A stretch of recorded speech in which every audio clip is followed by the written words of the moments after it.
Hi, I'm Ryan, and welcome to day 6 of your 30-day yoga play. Today will be a Yoga Nidra practice, the yoga of sleep. So I'll need you to come to a comfortable position, either seated or lying down, maybe in a space where there aren't too many distractions around you, and maybe make sure nothing will cause a distraction like an alarm or the phone ringing.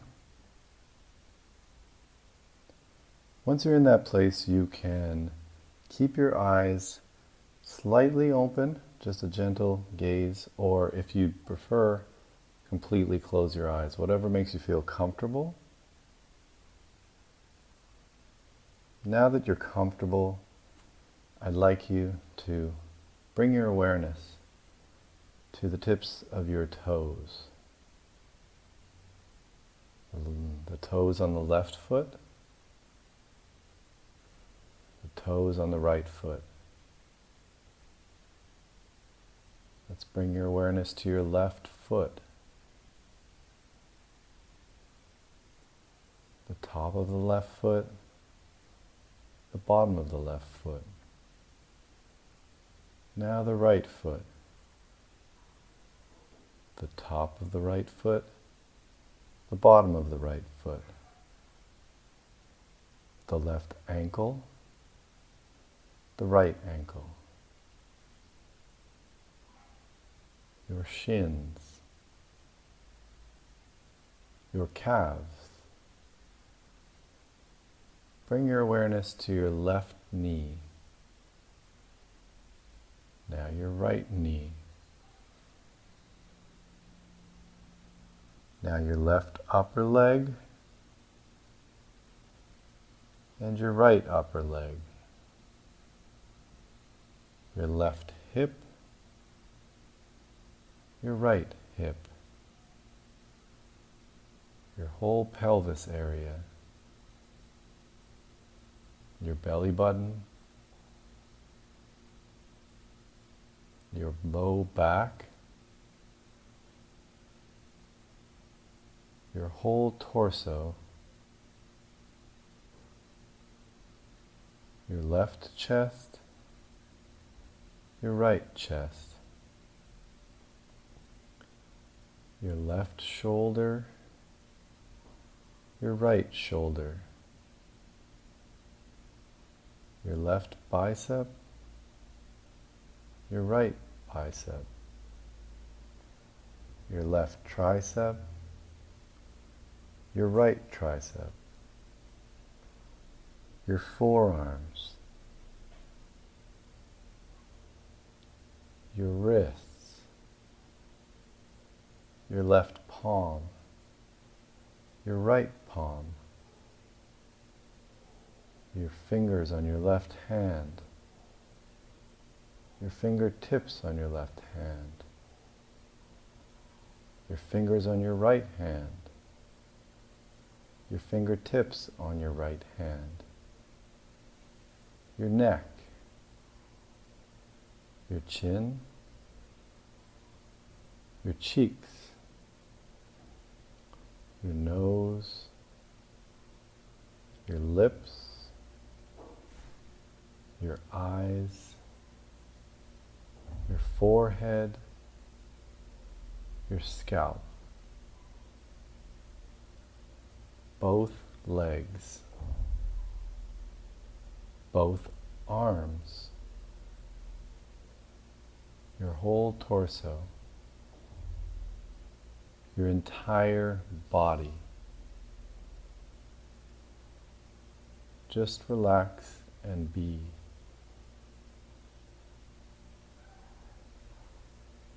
You're standing in a familiar place. It could be a busy street corner with your favorite cafe on it, or it could be a large park. It could be at the edge of the ocean, or maybe at the edge of a lake. Whatever it is, it's familiar to you. You look up and you see the blue sky. You notice that behind the blue sky there are faint stars. Just as you begin to wonder what it's like out there, you are shot up into the sky. Your first concern is that you won't be able to breathe in space. But you quickly realize you don't have to breathe. You don't have to do anything at all. Your breathing becomes automatic, and it becomes calmer than it's ever been. All of a sudden, you're looking back at Earth. You turn around and you see you're inside the Milky Way galaxy.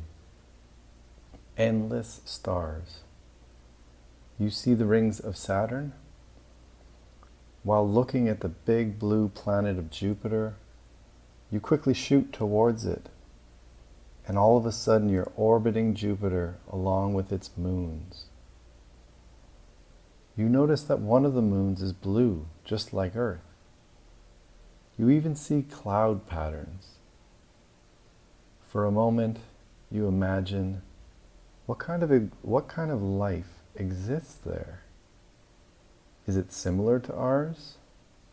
Do they have technology? Are they happy? Before your next thought, you're shot out of the Milky Way galaxy. As it disappears behind you, other galaxies appear. They all look slightly familiar, but slightly different, like a fingerprint or a snowflake. You take a moment to appreciate the simultaneous significance and insignificance of everything. You begin to appreciate those insignificant things that are happening on Earth that are so important to you. Just as that thought is going through your mind, you get shot back towards the Milky Way galaxy. As it appears, you recognize its unique fingerprint. As you enter the galaxy, you start to recognize our sun, one of so many suns. Exactly the same, but completely different. Different due to its significance to you. With your intentions set on Earth, you pass the other planets. Earth grows larger. It's the most familiar thing you've seen in your life, and you're excited to return. As black turns to blue, you start to feel gravity again. You start to feel your breath again. You start to take control of your senses. And you end up back in that same familiar place that you started. Now you take a moment to consider the possibility that you were in 3 places at once. You were roaming the universe.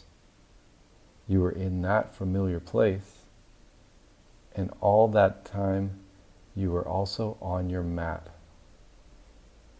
You start to think, which one of these is real? Which one of these is an illusion? Which one of these am I manifesting? And which one is manifesting me? If I can be in 3 places at the same time, then what is time? You open your eyes, excited to return to this illusion.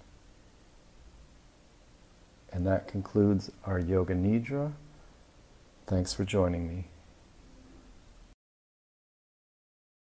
Hi, welcome to the tutorial section of day 6.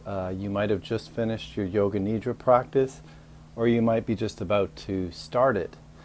So what is Yoga Nidra? That's the yoga of sleep. It's essentially similar to other methods of meditation and breath work. It's a way to relax the body, relax the muscles, and bring us into a more receptive state.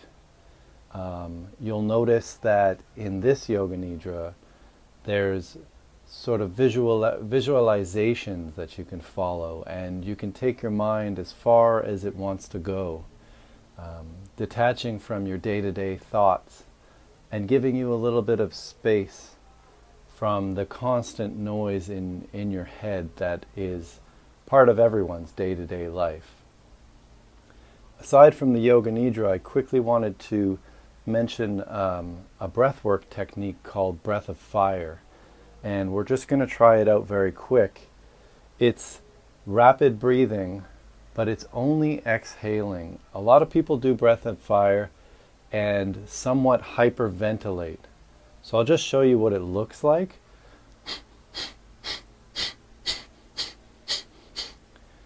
So it seems like I'm breathing out, in, out, in, out, in, out, in. It's actually just out and releasing. So out, release. And I'm breathing through my nose. So what I do, just to see how I'm doing it, I put my finger in my belly button, have my mouth closed, and I breathe out rapidly. That'll activate your bandhas, and it will, of course, push the air out. But the second you release it, it comes right back in.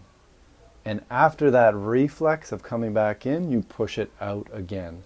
So if you were to perform Breath of Fire in a yoga class, or maybe in one of our classes, you would essentially be just breathing out, ideally through the nose, and you could be gentle at first.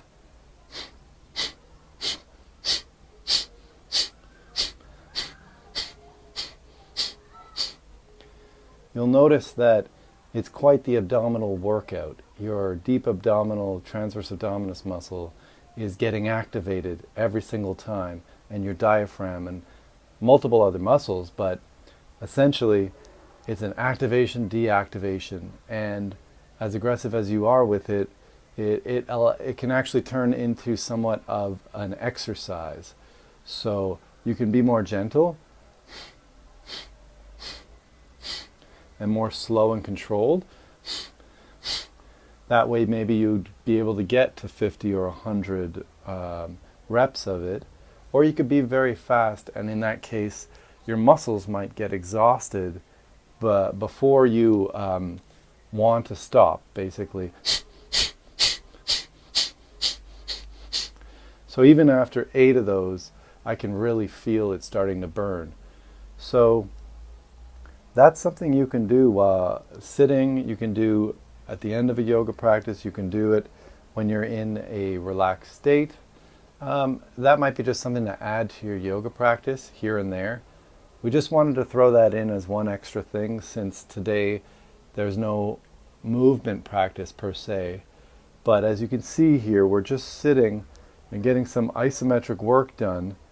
It looks like nothing's happening, but if you followed along, you might have burning abdominals at the moment. So it's amazing what we can do by just sitting down. Thanks for joining me, and we'll see you soon.